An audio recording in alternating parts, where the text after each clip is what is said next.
ये वीडियो तुम्हारे दिमाग का टेस्ट है। देखना है कौन किसे कंट्रोल करता है, तुम अपने दिमाग को या वो तुम्हें।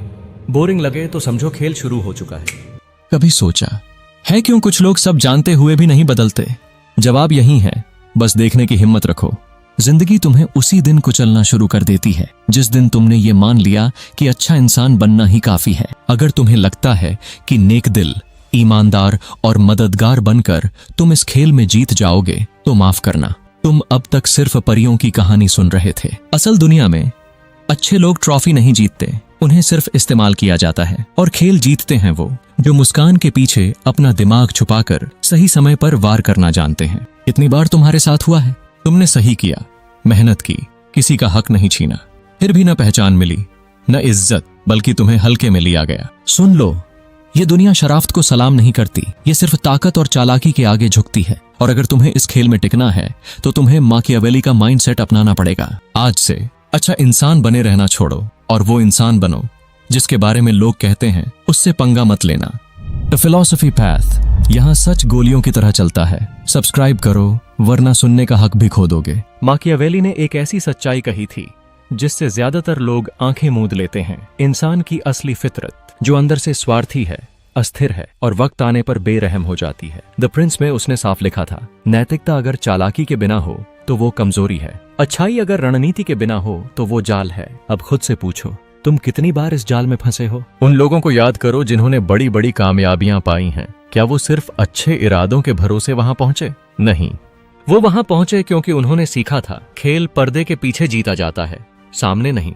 उनके लिए नैतिकता कोई रुकावट नहीं बल्कि एक हथियार थी जिसे दिखाना या छुपाना वक्त के हिसाब से तय होता था। यही फर्क है एक खिलाड़ी और एक मोहरे में। तुम्हारी असली समस्या ये नहीं कि तुम अच्छे हो, समस्या ये है कि तुम अपनी हिफाजत करना नहीं जानते। तुम मानकर चलते हो कि बाकी लोग भी उन्हीं नियमों से खेलते हैं जिनसे तुम खेल रहे हो। लेकिन सच ये है, ये दुनिया भेड़ियों से भरी है जो दोस्त का चेहरा लगाकर शिकारी बनते हैं और जब मौका आता है तो तुम्हें नोचने में एक पल नहीं लगाते। ऐसे लोग तुम्हारी मासूमियत को दूर से सूंघ लेते हैं और तुम्हें एक आसान शिकार मान लेते हैं। तुम्हें पता भी नहीं चलता और खेल खत्म हो चुका होता है। यहीं पर माकियावेली तुम्हें एक रास्ता देता है, इंटेलिजेंट काइंडनेस, मतलब दयालु रहो लेकिन आंखें खुली रखकर। लोगों के नेचर को पढ़ना सीखो, उनकी नीयत को पहले ही पहचानो और ये जानो कब भरोसा करना है और कब सिर्फ मुस्कुराकर दूरी बना लेनी है। माकियावेली ने कहा था, लोगों को डराया जाना बेहतर है बजाय सिर्फ प्यार किए जाने के। लेकिन तुमने क्या चुना? प्यार, ताकि लोग तुम्हें अपनाएं, तुम्हें पसंद करें। और मिला क्या?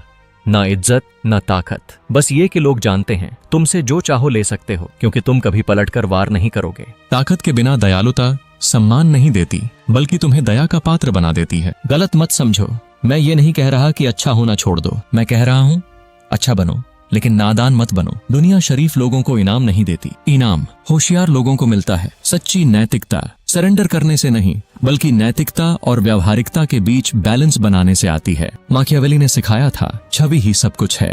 ये सिर्फ इस बारे में नहीं कि तुम क्या हो बल्कि इस बारे में कि लोग तुम्हें कैसे देखते हैं। अगर तुम कमजोर दिखोगे लोग तुम्हें कमजोर समझेंगे, अगर तुम ताकतवर दिखोगे लोग तुम्हें सम्मान देंगे। सोचो, कितनी बार तुमने अपनी बेइज्जती सह ली सिर्फ इसलिए कि किसी को खोने से डरते थे? कितनी बार चुप रहे और बाद में समझ आया कि चुप रहकर तुमने खोया ज्यादा, पाया कम? ये निर्दयी बनने की बात नहीं है, ये रणनीतिक बनने की बात है। असली खेल ये है कब कदम बढ़ाना है, कब बोलना है, कब पीछे हटना है और कब वार करना है। दयालुता एक ताकत है अगर इसे काबू में रखा जाए, वरना यही तुम्हारी सबसे बड़ी कमजोरी बन जाती है। अच्छे लोगों की सबसे बड़ी गलती ये मानना है दुनिया दिल से अच्छाई की कद्र करती है। नहीं, दुनिया ताकत की कद्र करती है। दयालुता का सम्मान तभी होता है जब वो ताकत के साथ आती है।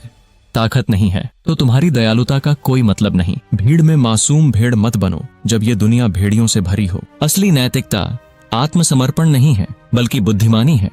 ये सिर्फ हालात के मुताबिक ढलने की बात नहीं बल्कि हालात को अपने मुताबिक मोड़ने की कला है। सोचो, तुम कब तक दुनिया को अपने ऊपर चलते दोगे? कब तक अपनी नादानी के शिकार बने रहोगे? अच्छा बनो लेकिन अच्छाई को ऐसे अपनाओ कि उसका फायदा तुम्हें भी मिले। जरूरत पड़ने पर पर्दे के पीछे चलना सीखो। समझो कब मुस्कुराना है और कब दांत दिखाने हैं, क्योंकि ये दुनिया निष्पक्ष नहीं है। तुम इस खेल के नियम नहीं बदल सकते, लेकिन इन्हें सीख कर खेल सकते हो और फिर भी अपने सिद्धांतों के प्रति सच्चे रह सकते हो। माकियावेली ने द प्रिंस ये सिखाने के लिए नहीं लिखा था कि तुम बुरे बनो, बल्कि इसलिए लिखा था कि तुम जिंदा रहना सीखो। अब सवाल ये है, क्या तुम उसी भ्रम में जीते रहोगे कि सिर्फ अच्छाई काफी है, या असली बुद्धिमानी अपनाना शुरू करोगे? अब आता है एक सिद्धांत जिसे बहुत कम लोग समझते हैं, परसेप्शन ऑफ पावर।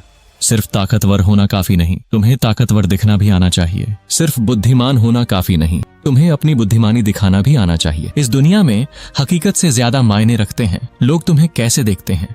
सोचो, कितनी बार तुमने देखा है कि एक अयोग्य इंसान एक काबिल इंसान से आगे निकल जाता है। कितनी बार एक चालाक इंसान ऊंचाइयों तक पहुंच जाता है, जबकि मेहनती और ईमानदार इंसान वहीं अटका रह जाता है। ये संयोग नहीं है।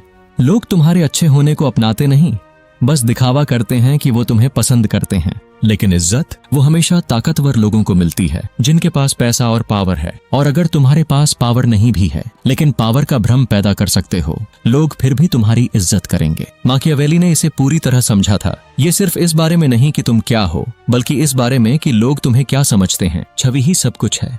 एक असुरक्षित लीडर कभी आत्मविश्वास नहीं जगा सकता, चाहे वो कितना ही सक्षम क्यों न हो। एक कर्मचारी जो खुद को सामने लाना नहीं जानता कभी प्रमोशन नहीं पाएगा, चाहे वो सबसे काबिल हो। एक पुरुष या स्त्री जो अपनी वैल्यू कायम नहीं कर सकता कभी आकर्षण का केंद्र नहीं बन सकता, चाहे उसके पास देने के लिए कितना भी हो। तो बताओ, क्या तुम वही इंसान बने रहना चाहते हो जिसे कोई भी पढ़ सकता है, कोई भी इस्तेमाल कर सकता है, या फिर वो शख्स जो अपने फायदे के लिए दूसरों को आसानी से कंट्रोल करना जानता है? क्योंकि बिना रणनीति की अच्छाई सिर्फ खुद को नष्ट करने का तरीका है। ये दुनिया तुम्हारे लिए अपने नियम नहीं बदलेगी। तुम्हें वो नियम सीखने होंगे जो असल में काम करते हैं, न कि वो जो तुम्हें सिखाए गए हैं। और अगर तुमने ये सही तरीके से किया तो पहली बार तुम इस सिस्टम के शिकार बनने के बजाय उन्हीं में शामिल हो जाओगे जो इसे कंट्रोल करते हैं। ज्यादातर लोग बार बार एक ही गलती करते हैं, वे अपनी भावनाओं को कंट्रोल नहीं कर पाते। गुस्सा, निराशा, आवेग, ये सब उन्हें दूसरों के हाथ की कठपुतली बना देता है। माकियावेली ने कहा था, सच्ची शक्ति उसी के पास होती है जो अपनी भावनाओं पर काबू रखता है और सामने वाले को अपने दायरे में रखता है, न कि खुद उसके जाल में फंस जाए। जो इंसान अपनी भावनाओं पर काबू नहीं रख सकता, वो किसी भी चालाक इंसान के लिए आसान शिकार है। तो अब सवाल है, क्या तुम इसे सुनकर भूल जाओगे या इसे अपनी जिंदगी में लागू करोगे? अगर लोगों को कंट्रोल करना है तो कुछ स्टेप अपनाओ। स्टेप 1, बातचीत में रहस्य जोड़ो।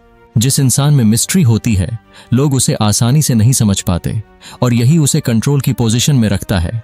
स्टेप 2, जरूरत से ज्यादा बोलने की आदत छोड़ो। कम बोलने वाले के पास ताकत होती है। थॉमस शेल्बी को देखो, वो कम बोलता है, लेकिन जब बोलता है लोग उसकी बातों में बंध जाते हैं। स्टेप 3, इमोशंस पर कंट्रोल रखो। कभी भी भावनाओं के वश में आकर रिएक्ट मत करो। आयानो कोजी कियोताका की तरह, जो पूरी तरह शांत रहकर खेल को अपने हाथ में रखता है। स्टेप 4, सही समय पर पीछे हटो।